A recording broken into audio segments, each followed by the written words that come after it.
ನಾವು 1 ಎಕರೆ ಪ್ರದೇಶದಲ್ಲಿ ಮಲ್ಲಿಗೆಯನ್ನು ಬೆಳೆಸಿದ್ದೇವೆ. ಹಲವು ವರ್ಷಗಳಿಂದ ಈ ಮಲ್ಲಿಗೆ ಬೆಳೆ ಕೀಟಗಳ ದಾಳಿ, ಮೊಗ್ಗು ಹುಳು, ಬೇರು ಹುಳು ಮತ್ತು ಕೆಂಪು ಹುಳು ದಾಳಿಯಂತಹ ಸಮಸ್ಯೆಗಳನ್ನು ಎದುರಿಸುತ್ತಿದೆ. ಏನು ಮಾಡಬೇಕೆಂದು ತಿಳಿಯದೆ ನಾವು ಬಹಳಷ್ಟು ರಾಸಾಯನಿಕಗಳನ್ನು ಬಳಸಲು ಪ್ರಯತ್ನಿಸಿದ್ದೇವೆ. ಆದರೆ ನಮಗೆ ಯಾವುದೇ ತೃಪ್ತಿದಾಯಕ ಫಲಿತಾಂಶಗಳು ಸಿಗಲಿಲ್ಲ.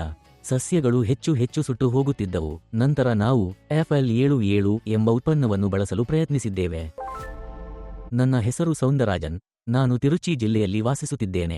ನಾನು ಹಲವು ವರ್ಷಗಳಿಂದ ಕೃಷಿ ಮಾಡುತ್ತಿದ್ದೇನೆ. ನಮ್ಮ ಕುಟುಂಬದಲ್ಲಿ ನಮ್ಮ ಅಜ್ಜನ ಕಾಲದಿಂದಲೂ ಕೃಷಿ ಮಾಡುತ್ತಿದ್ದೇವೆ. ಮೆಣಸಿನಕಾಯಿ, ಟೊಮೆಟೊ, ನಿಂಬೆ ಮತ್ತು ಮಲ್ಲಿಗೆ ಸೇರಿದಂತೆ ವಿವಿಧ ಬೆಳೆಗಳನ್ನು ಬೆಳೆಸುತ್ತಿದ್ದೇವೆ. ನಾವು ಈಗ 1 ಎಕರೆ ಪ್ರದೇಶದಲ್ಲಿ ಮಲ್ಲಿಗೆಯನ್ನು ಬೆಳೆಸಿದ್ದೇವೆ. ಹಲವು ವರ್ಷಗಳಿಂದ ಈ ಮಲ್ಲಿಗೆ ಬೆಳೆ ಕೀಟಗಳ ದಾಳಿ, ಮೊಗ್ಗು ಹುಳು, ಬೇರು ಹುಳು ಮತ್ತು ಕೆಂಪು ಹುಳುಗಳ ದಾಳಿಯಂತಹ ಸಮಸ್ಯೆಗಳನ್ನು ಎದುರಿಸುತ್ತಿದೆ. ಏನು ಮಾಡಬೇಕೆಂದು ತಿಳಿಯದೆ ನಾವು ಬಹಳಷ್ಟು ರಾಸಾಯನಿಕ ಔಷಧಿಗಳನ್ನು ಬಳಸಲು ಪ್ರಯತ್ನಿಸಿದೆವು. ಆದರೆ ನಮಗೆ ಯಾವುದೇ ತೃಪ್ತಿದಾಯಕ ಫಲಿತಾಂಶ ಸಿಗಲಿಲ್ಲ.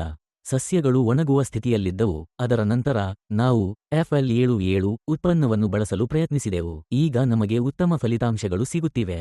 ಸಸ್ಯಗಳು ಚೆನ್ನಾಗಿ ಬೆಳೆಯುತ್ತಿವೆ, ಚೆನ್ನಾಗಿ ಮತ್ತು ಹಸಿರಾಗಿ ಕಾಣುತ್ತಿವೆ. ಹೂವುಗಳು ಸಹ ಉತ್ತಮ ಸ್ಥಿತಿಯಲ್ಲಿವೆ. ಈ ಉತ್ಪನ್ನವನ್ನು ಬಳಸುವುದರಿಂದ ನಾವು ಉತ್ತಮ ಫಲಿತಾಂಶಗಳನ್ನು ನೋಡಲು ಸಾಧ್ಯವಾಗುತ್ತದೆ. ಈಗ ಸಸ್ಯಗಳು ಮೊಗ್ಗಿನಲ್ಲಿ ಕೆಂಪು ಹುಳು ದಾಳಿಯಿಲ್ಲದೆ ಸಮೃದ್ಧವಾಗಿ ಬೆಳೆಯುತ್ತಿವೆ. ಹೂವುಗಳ ಗಾತ್ರ ದೊಡ್ಡದಾಗಿದೆ. ಇತರ ಹೂವಿನ ತೋಟಗಳಿಗೆ ಹೋಲಿಸಿದರೆ ನಮ್ಮ ಹೂವುಗಳು ದೊಡ್ಡದಾಗಿರುತ್ತವೆ ಮತ್ತು ಉತ್ತಮ ಬಣ್ಣವನ್ನು ಹೊಂದಿರುತ್ತವೆ. FL77 ಉತ್ಪನ್ನವನ್ನು ಬ್ಯಾಟರಿ ಸ್ಪ್ರೇಯರ್ನೊಂದಿಗೆ ಸಿಂಪಡಿಸುವುದರಿಂದ ಪವರ್ ಸ್ಪ್ರೇಯರ್ನೊಂದಿಗೆ ಸಿಂಪಡಿಸುವುದಕ್ಕಿಂತ ಉತ್ತಮ ಫಲಿತಾಂಶ ಸಿಗುತ್ತದೆ.